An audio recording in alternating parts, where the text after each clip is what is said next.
Hürmetli obunachilar, bugün 30 Mart 2025 yıl navbatdagi savdamiz 2015 yılda ishlab chiqarilgan yana videolarni tasavvur etdik biz. Bugun keladi mashinamiz 70 bin kilometre yurib turadi, 69 bin kilometre o'zini yurgani, 100% radnoy, klapanlari ochilmagan, salondan bir ko'l mashinada, holati dum zo'r edi.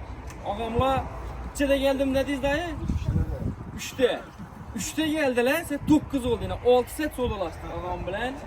Bize 112 dedik, 114 dedik, iş kılıp sodalaşıp ahırı 106 milyon 500 bin sonra 4 köle verdik. Ağa?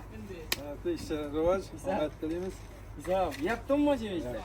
Hem beni teşhirdiniz abi. Anık mı gen? Hayır görün ya şu maçı size. Bundan hem hava kuda kalasa, keyinki yıl mı almaştırgan vaxtında bundan hem zor maçından beş nece besin. İşleriniz İsa, 4 köle gitti maçını.